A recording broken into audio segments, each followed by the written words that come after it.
Tenía el micrófono apagado, así que ahora te saludo. Hola hija, hola Silvia. Estamos en vivo. Bueno, guten Abend. Y hoy tenemos una noche, otra noche más especial en esta última semana del seminario.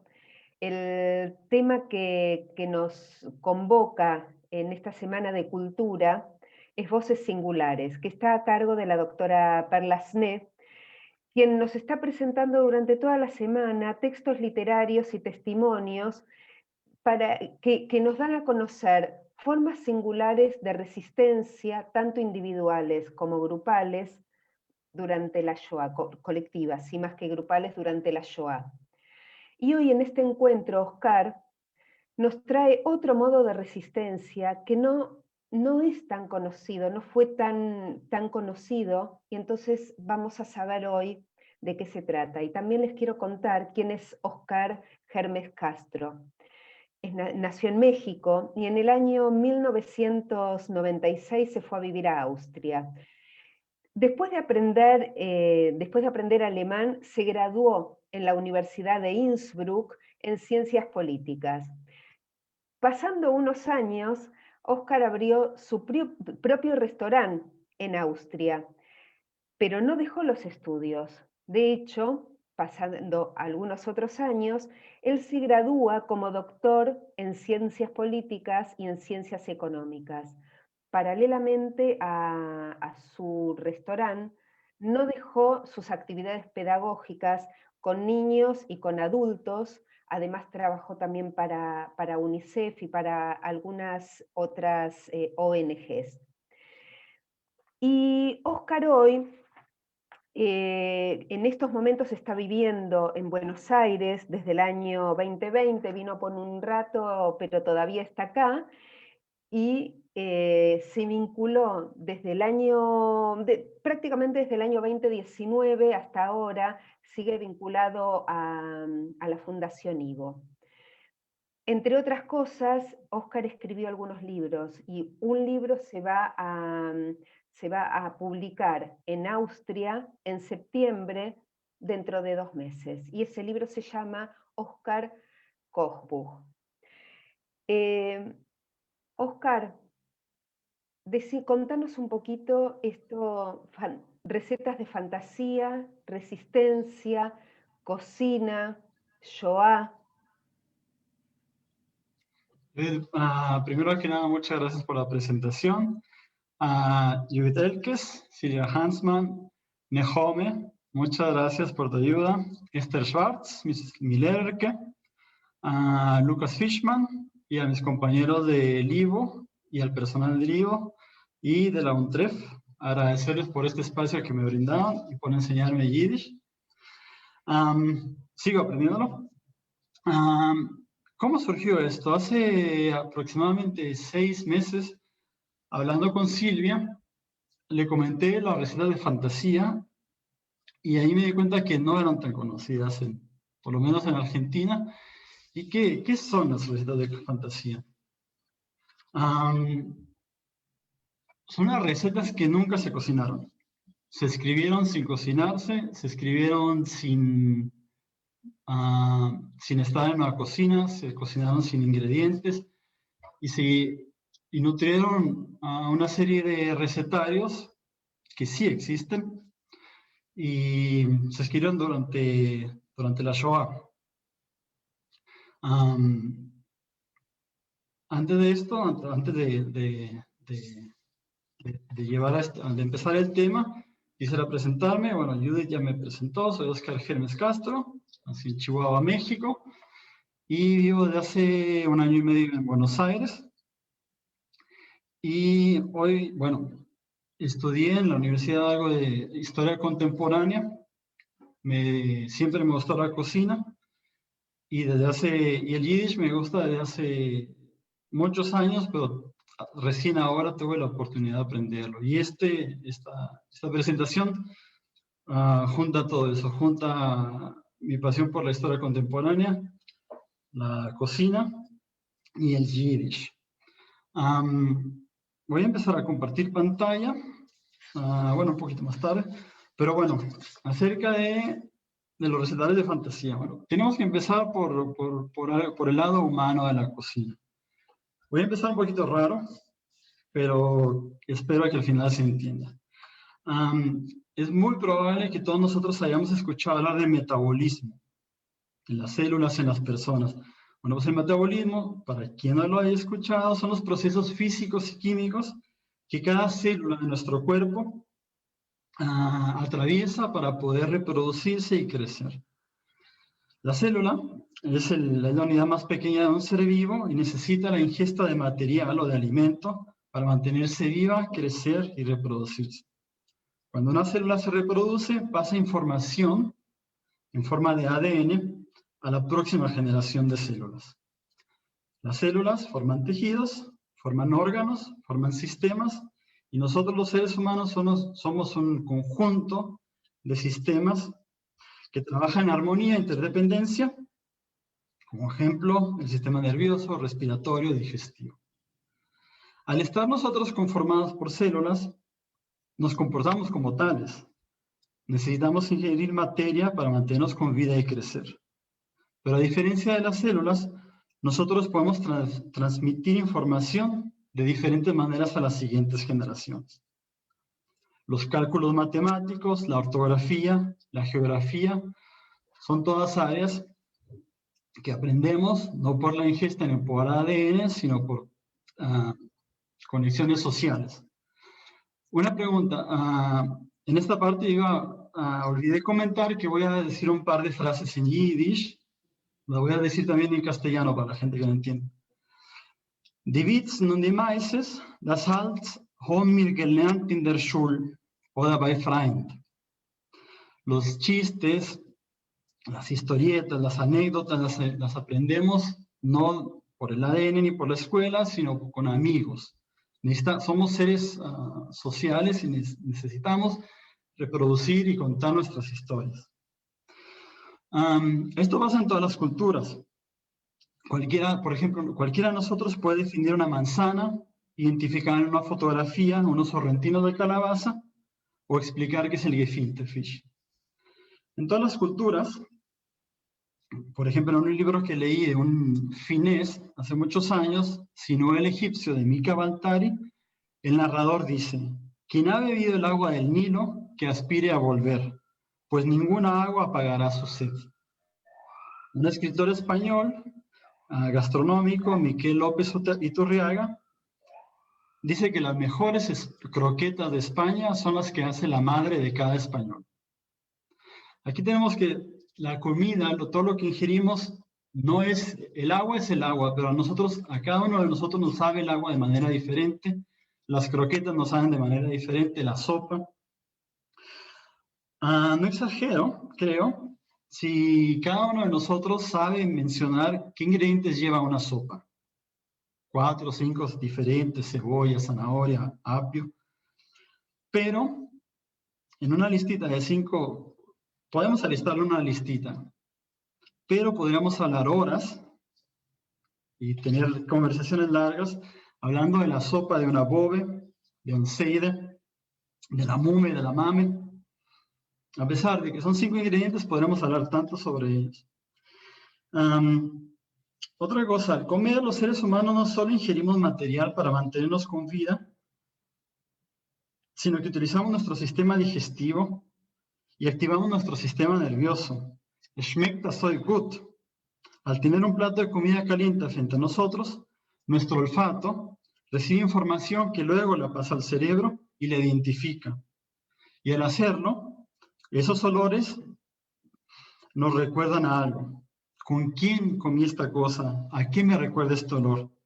Mit wem habe ich das einmal gegessen? Wo sind wir gewesen? ¿Con quién comí esto? ¿Dónde estaba? Cada uno de nosotros vamos a ser recordados durante años. Gente nos va a recordar y nos va a decir: yo comí algo con Oscar, Oscar cocinó alguna vez, y así vamos a pasar a la memoria de la gente.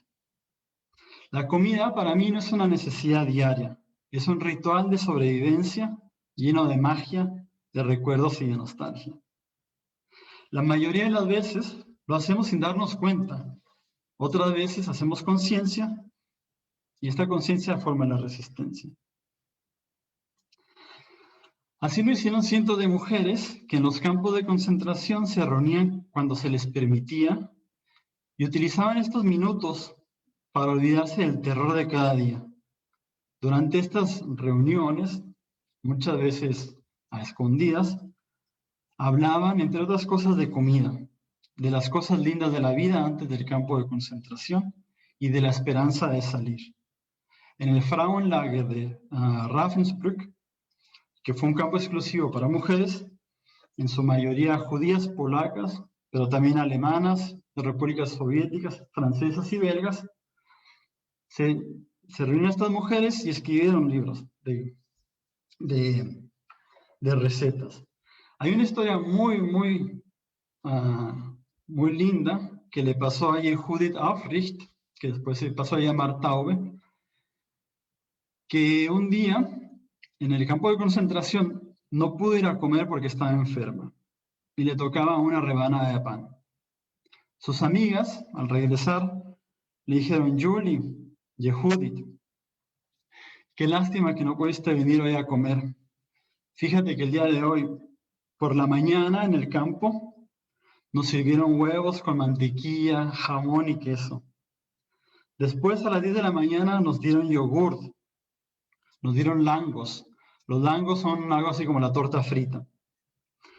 Nos dieron rábanos. A mediodía hubo sopa de papa con crema agria, espárragos, con crotones, un huevo frito con salsa de tomate y macarrones, una manzana frita en salsa de vainilla. Por la tarde tomamos un vaso de leche chocolatada con nata montada, un huevito y una tarta que se llama Bienenstich, que es como de crema batida con miel y almendras. Y por la noche cenamos caracú, papas fritas, ensalada de cebolla y café. Pero como no viniste hoy al campo no comiste con nosotros en el campo de concentración, nosotras nos comimos todo y solo te trajimos tu rebanada de pan. Esto muestra mucho del humor judío, de esta característica de muchos sobrevivientes, de la resiliencia, las capacidades que tienen los seres vivos de protegerse y afrontar situaciones adversas o traumáticas. Hay una investigadora con la que yo usé mucho su trabajo cuando trabajé en el área pedagógica, Edith Grotberg, que dice que la resiliencia, esta fuerza que tienen los seres humanos para sobrellevar situaciones adversas, se pueden dividir en tres.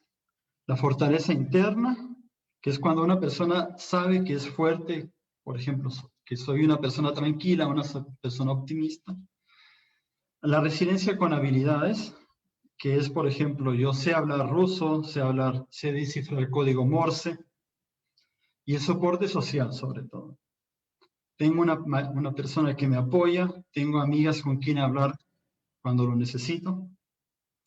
Esto me recuerda a un pasaje del libro Sin Destino, de Imre Kertész, que él cuenta cuando los jóvenes judíos, como le pasó a él, judíos húngaros, que llegaban a los campos de concentración, los demás judíos lo recibían con una pregunta: ¿Redest du Yiddish?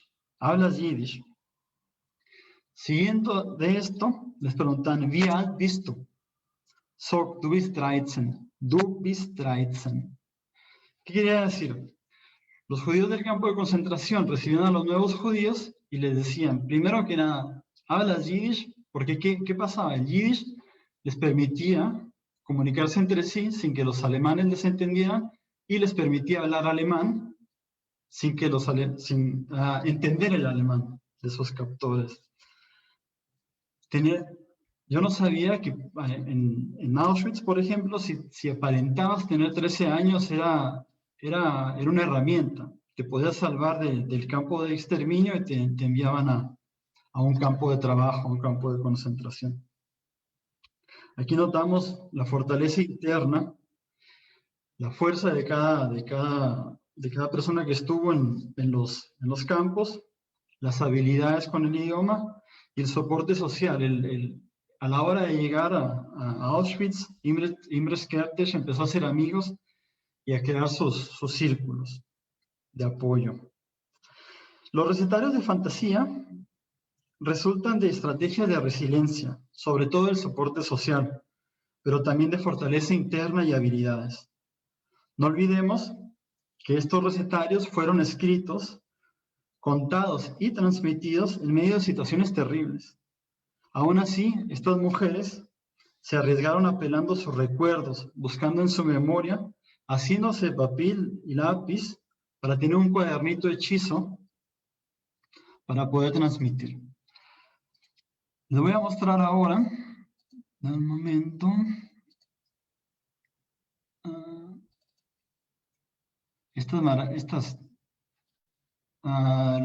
¿Pueden ver esta fotografía? Sí, se ve perfecto, Oscar.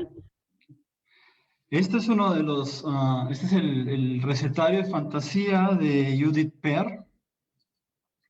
Es increíble, hermoso. Imagínense poder lograr todo esto en medio de cientos de soldados que lo único que están esperando es el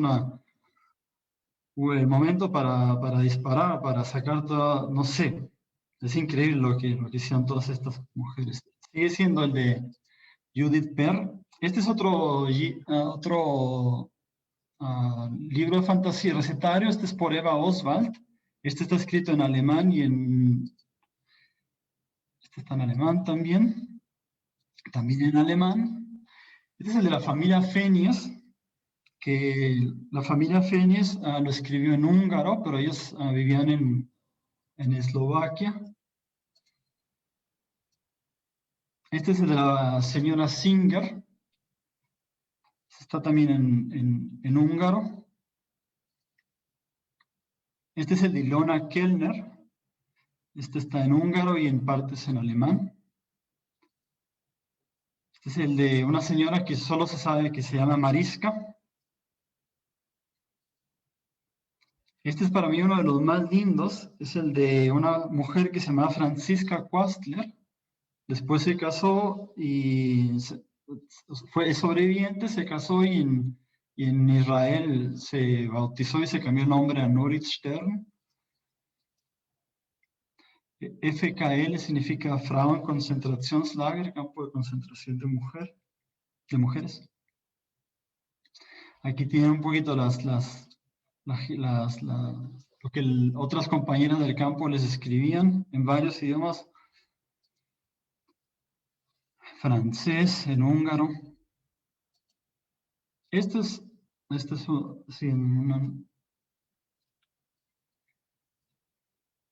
sigue siendo el de Nurit Stern. Este es el de la señora Teitelbaum, una señora de Holanda, que lo pudo confeccionar. Este es muy lindo, este es muy fuerte también lo que dice al final. Dice, "Und morgen wird die Sonne wieder scheinen, für alle." Significa que mañana va a salir el sol, va a brillar el sol para todos. Una dedicatoria a Judith Perr. Voy a volver a dejar de compartir pantalla. Bueno, pues quería mencionarles que existen varios libros de fantasía, como los que ya los vimos. La mayoría de ellos se escribieron, se confeccionaron en el campo de Ravensbrück, que como dije antes era exclusivo de mujeres. Está el de Judith Aufricht, que después se cambió el apellido por Taube, que está en húngaro. El de Rebecca Teitelbaum, que lo vimos antes, está escrito en francés. Eva Oswald, que está en alemán. Y el de Francisco Quastler. Hoy, después de esta presentación, voy a mostrarles una receta basada en el recetario de Edith Perr. En el campo de Theresienstadt también hubo judías, mujeres alemanas y austriacas, Y allí Mina Pachter escribió su propio recetario con ayuda de sus amigas. Y tal vez para las personas que no conozcan, no sabían de los recetarios de fantasía, de Mina Pachter se escribió, es el único que se puede comprar. Fue editado, después le voy a pasar la información, fue editado y se puede comprar, está en inglés. Y también existe un documental, si lo pueden buscar, al final de la presentación les voy a pasar esta información. Y como ya dije, existe el de la familia Fenjes y el de Ilona Kellner.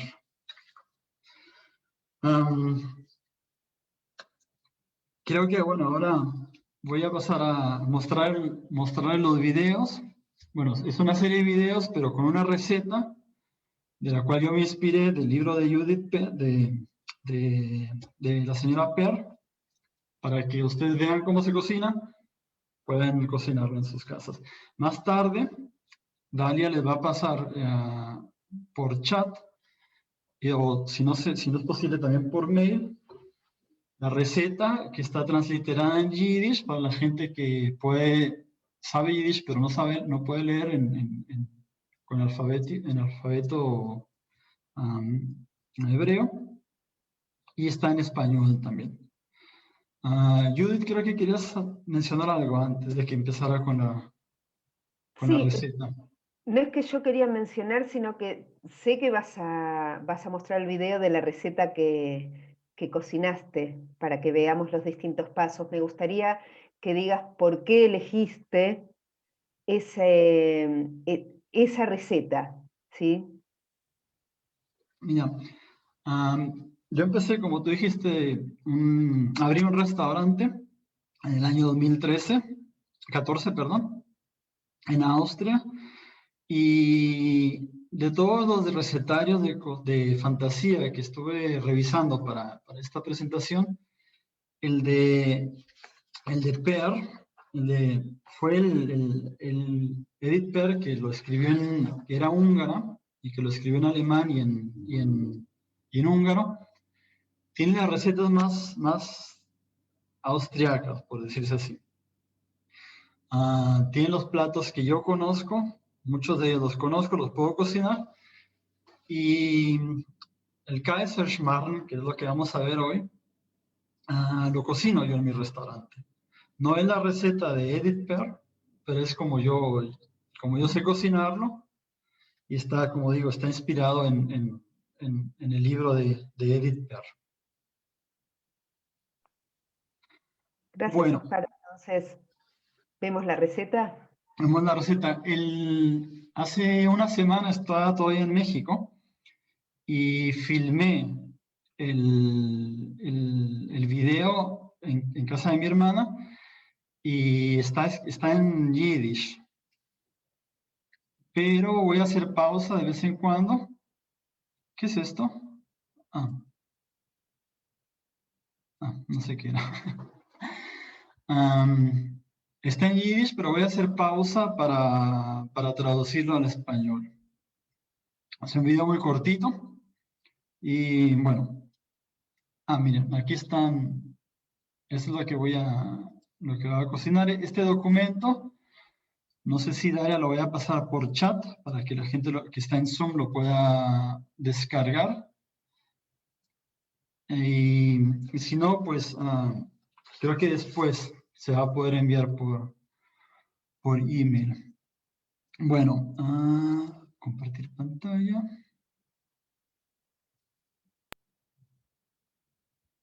Un momento. ¿Se escucha? ¿Se escuchó? Sí. Ok. Bueno, antes que nada, el Kaiserschmarrn, traducido al castellano, sería algo así como el revuelto del emperador. Y es un plato austriaco, austrohúngaro, que se come todavía, sobre todo en el campo. Son los campesinos quienes suelen almorzar platos contundentes, que aporten energía para el trabajo y sean baratos. Este se llama Kaiserschmarrn, o sea, el revuelto del emperador, porque se cuenta que Franz Josef, Francisco José, el último emperador austrohúngaro, lo solía comer antes de salir de casa. Vamos a empezar con el video. Si por cualquier cosa, Judith o Silvia me avisan si no se ve. Die Zutaten sind ein Glas Milch, etwas Vanille, Limettensaft, Weizenmehl 4 Löffel, 3 Eier, Roschenkäse, aber ich habe genommen Arándanos rojos, Zucker, Backpuder und etwas Butter. Es leche, una taza, un poco de vainilla, jugo de limón, 4 cucharadas de harina de trigo, 3 huevos, arándanos, o yo sé arándanos, pero se pueden usar pasas, azúcar, polvo para hornear y manteca. Esa es la primera parte del video, pero son varios. Bueno, este es el segundo.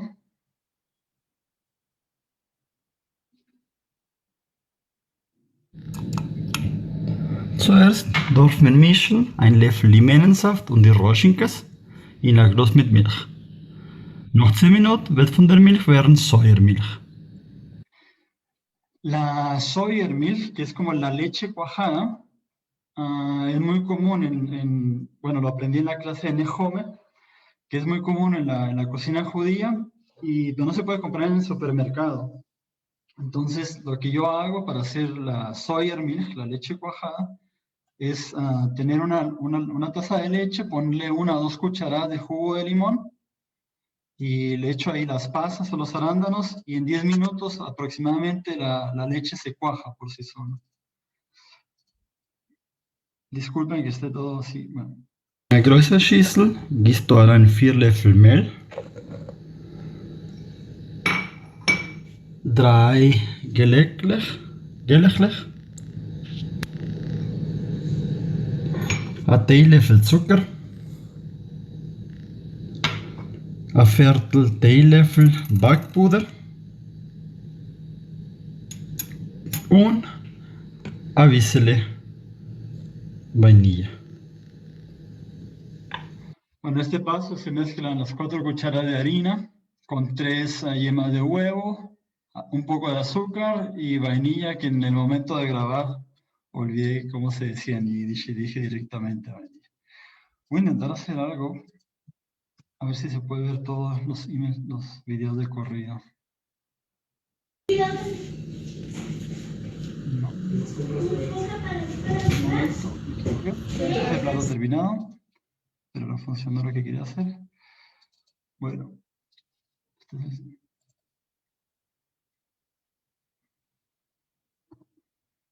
Jetzt darfst du zerschlagen die Weißlech von 3 Eier, bis es wird zu Schnee. bueno, en este paso simplemente darfst du se baten las claras de huevo y se juntan con la masa.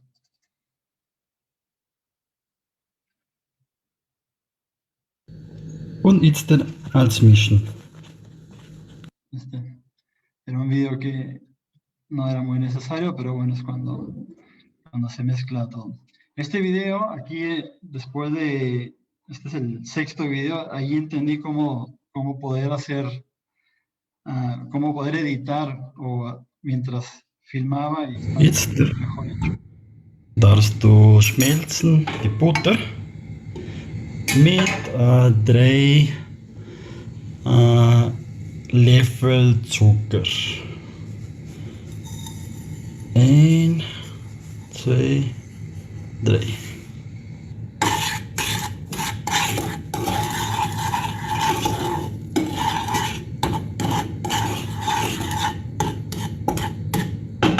Bueno, aquí simplemente se derrite la manteca.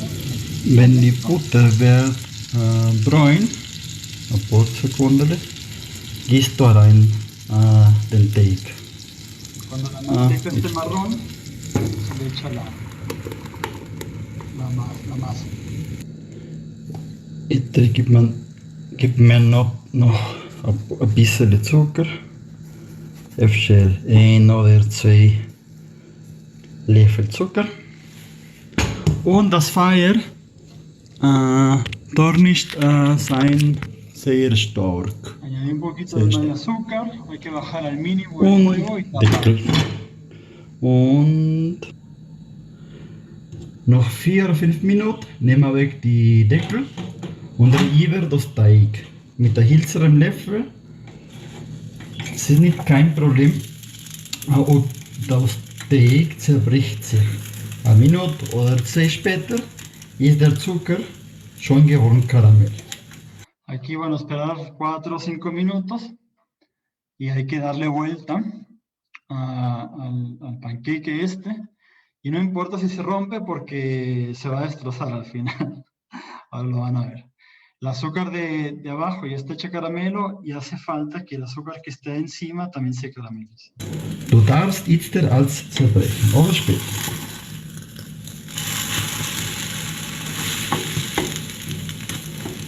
Drehen, ein paar Minuten warten,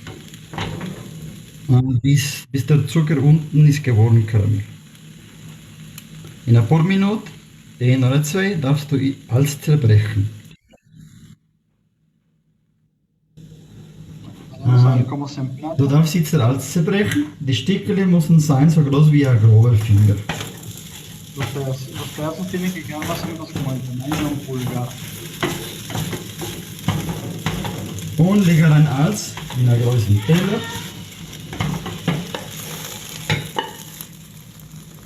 Und ob du willst, schütt darauf ein bisschen Zuckerpuder oder ein paar Löffel Äpfelmus oder ein bisschen Flüssigkeit von eingemachten Feigen. Bueno, y al final simplemente digo que se puede servir con azúcar impalpable o con compota de manzana o con, ¿cómo se llama? Con el almíbar de una fruta. Y se escucha detrás la voz de mi sobrina que llegó a casa de mi hermana, pero bueno. Nada, quería terminar con una receta porque el tema es algo tan fuerte, o sea, de verdad que cada vez que me pongo a imaginar cómo estar asediada, los inviernos, las temperaturas, comer una rebanada de pan durante meses al día, y debo tener el coraje de robarse el papel de los nazis, robarte un lápiz a un nazi, juntarte con tus amigas y escribir recetas para cocinar cuando termine la pesadilla. Por suerte, casi todas las personas, casi todos los recetarios que sobrevivieron, las personas fueron sobrevivientes. Una de ellas, aquí tengo el nombre, sigue viva de hecho, que es Nurit Stern, Francisca Quastler, ella sigue viva. Los demás murieron en Israel, en Canadá, en Estados Unidos, en República Checa. Y nada, es algo increíble, de verdad. O sea, no puedo entender cómo poder tener ese coraje, sacar esas fuerzas, esa valentía para reunirte con amigas, escribir de cómo hacer la vida en el futuro, saliendo del campo y pasar esto. Y ahora uno de estos recetarios se puede comprar, como les dije antes, está editado, y el resto está en diferentes museos. En esta página, que les va a llegar por mail, donde viene la receta, viene al final una lista de direcciones en internet donde pueden encontrar más fotografías, más información sobre los diferentes recetarios. Hay un video también, es una pieza musical inspirada por el recetario de fantasía de Theresienstadt, que es el de Eva Oswald, y el nombre del libro y la editorial del libro de la señora Per. Nada, espero que si la gente que no conocía los recetarios de fantasía, bueno, les haya abierto un poquito el camino, un poquito la curiosidad para poder, ¿cómo se llama?, seguir investigando. Otra cosa que quería mencionar es que tengo un proyecto, bueno, voy a comenzar un proyecto con el Ivo de rescatar también recetas, pero con gente cercana al Ivo, de recetas familiares. Pero bueno, a lo mejor dentro de unos meses puedo hablar más al respecto, pero bueno, nada. Me gusta Oscar, mucho. ¿sabes qué? Dime. No, que hace una hora, un poquitito más, terminamos una de las clases de Yiddish. Y Abraham dijo una frase que tiene que ver con esto, es Oib meob nicht zu essen, meret fun essen. Si no tenemos para comer, hablamos de comida. Y bueno, te agradezco muchísimo toda esta presentación, fue hermosa. Y hay preguntas, ¿sí?, que me imagino que vas a querer responder, ¿sí? Alcancé a leer una de las preguntas y decía que cómo alcanzaban a sobrevivir en los recetarios. Casi todas las personas, los recetarios que sobrevivieron del campo de Ravensbrück, la gente se fue a Suecia y se llevó consigo los cuadernitos. Solo una persona, que esta historia es increíble. Déjame buscar. Es el de Nurit Stern. No, sí. Un momento, déjame lo busco. Sí, es el libro de Teitelbaum. Teitelbaum la rescataron de la Cruz Roja, iba de camino del campo de concentración de Ravensbrück a Suecia cuando bombardean el camión de la Cruz Roja donde ella iba. Ella se salva, pero no puede llevarse sus pertenencias, entre ellas el libro. Y 2 años después, alguien encontró el libro y se lo fue a llevar. Eso es increíble. Otra de las historias, bueno, podríamos pasar mucho tiempo hablando de los otros. Otra, el libro creo que fue el de Edith Per, le llegó a la hija de Edith Per 25 años después, hasta 1960, en Estados Unidos. Otros, o sea, hubo gente que lo pudo sacar, como la mayoría, como dije antes, de las personas que lo escribieron, fueron sobrevivientes, los pudieron sacar ellos mismos. Hubo otros que se perdieron y se recuperaban más tarde. Pero, como les dije, en el documento bueno, vienen las direcciones y se puede ver un poquito más. En esta presentación yo me quería concentrar más en lo que los seres humanos, lo que es para nosotros la comida, el aspecto social, la resiliencia de estas personas que escribieron los libros y presentaban una recetita. Una de las tantas recetas. Simplemente el libro de Edith Per tiene 96 recetas. Hay otros que son mucho más cortos, otros que tienen 20 recetas, pero creo que podríamos hablar de cada uno de los recetarios durante horas. La historia, cómo surgieron, cómo lo confeccionaron, cómo lo encontraron. Pero bueno. Oscar, Shoshana Volkovich está comentando que el Zeide de ella, Besaraber, hacía esa misma receta que vos hiciste con polenta en lugar de harina. ¿Conoces esa variante? No, pero qué interesante, voy a intentar cocinarlo una vez. Ok. Judith, hay otra pregunta sobre el restaurante de Oscar. ¿Dónde está tu restaurante? ¿Cómo se llama? Mira, mi restaurante se llama Oscar Kocht, Oscar Cocina. Está en Innsbruck, en Austria, pero como yo no estoy en Austria en estos momentos, Oscar Kocht nicht. Entonces, lo tengo alquilado de momento. Mira, acá Fela está contando que el papá de ella hacía algo parecido a este postre, pero con harina de matze. Mira, qué lindo. Bueno, está bien saber que mi presentación revivió algunos recuerdos. Sí, claro, claro. El nombre completo de la autora de apellido Pachter, ¿lo sabes? Mina Pachter. Y el libro de ella es el que se puede comprar. Ah, ok.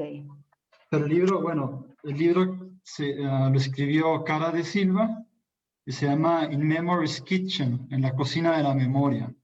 Pero como les dije, para no pasar esta información, está acá.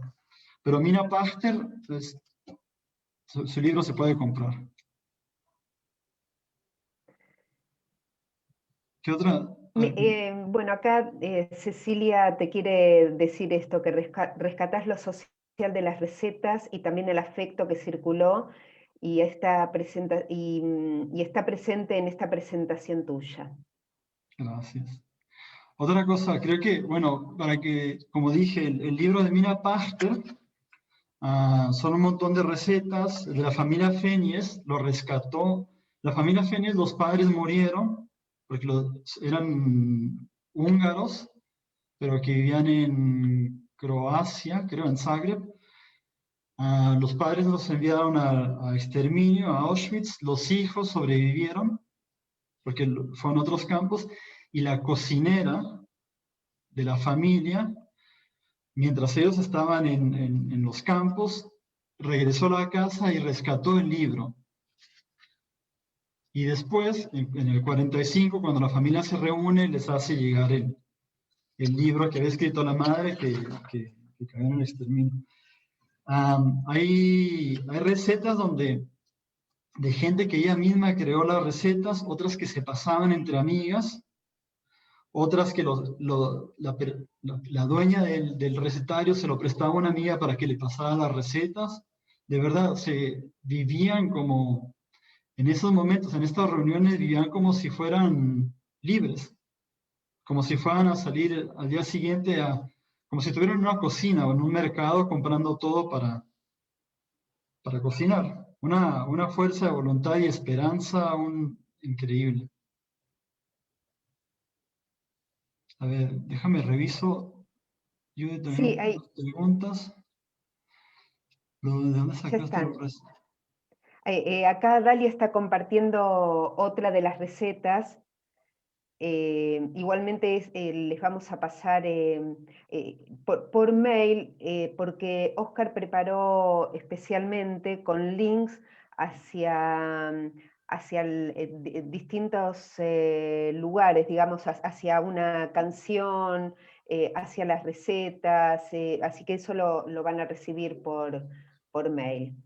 Mira, Judith, estoy leyendo, me preguntan de Feigl, pregunta de dónde sacaste los recetarios. Bueno, supe que existían y me metí a la internet a buscar como loco lo que encontré. Sé que hay por lo menos 6 recetarios que sobrevivieron,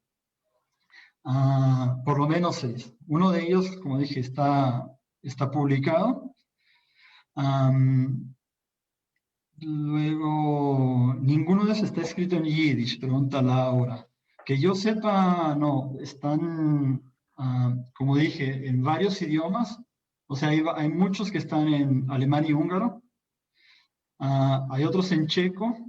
Hay uno que está en francés y alemán. Bueno, de los 6 que yo revisé. Bueno, aquí cuenta lo de la polenta, lo que escribió Shoshana Volkovitz. Sí. ¿Qué más? De Vishnik. ¿Qué es Vishnik? Patricia Wiener pregunta de Vishnik, por favor. Was ist Deutsch Vishnik? El Vishnik es el licor de guindas. Ah. Sí, sí. Para comer con el postre, quedaría increíble. No, se hacía,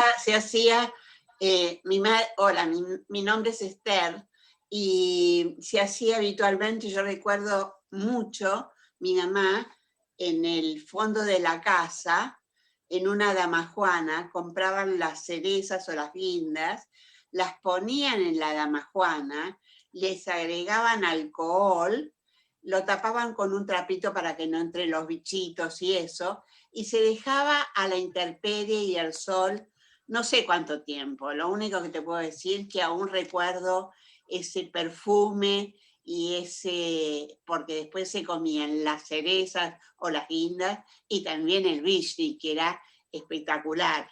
Tanto es así que me acuerdo que una vez encontré en un free shop una botella que decía vishni o algo así, y corrí rápidamente, lo compré, y bueno, el recuerdo que uno puede tener de, como vos decís, Oscar, de la cocina de las madres es impagable, ¿no? Y queda marcado para toda tu vida. Gracias.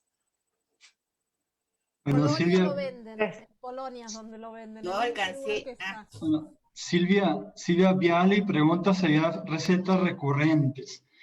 Yo, Silvia, solo tuve acceso a uno de los recetarios porque los otros, como te dije, uno se puede comprar, no lo compré, y los otros están en museos. O sea, no, en algunas páginas te ponen ejemplos de, como el que subió ahora Dalia, de una tarta de naranja, pero no existe, por lástima, ninguna página que recopile las recetas de cada uno de los recetarios.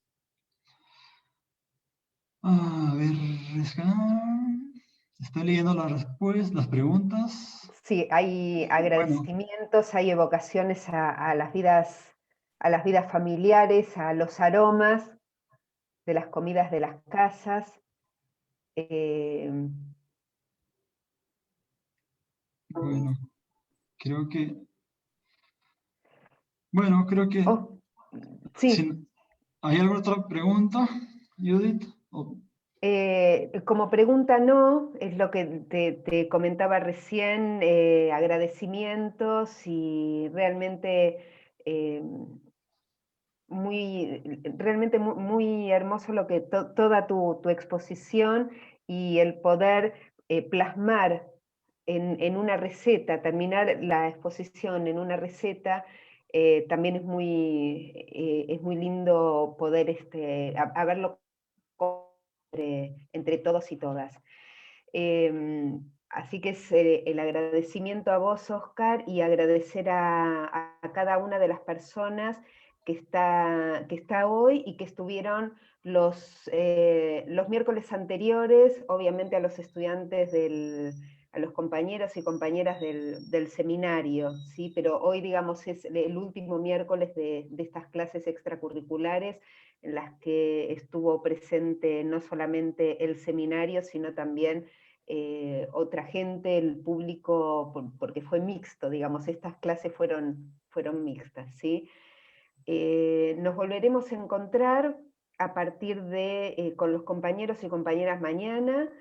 El viernes termina el seminario, nos vamos a reencontrar con las personas que quieran, y obviamente están todos y todas invitadas a los cursos regulares de Ivo, que se retomarán a mediados entre el 15 y el 20 de agosto, y todos los miércoles a las actividades de Ivo, que son para todas las personas que quieran compartirlas.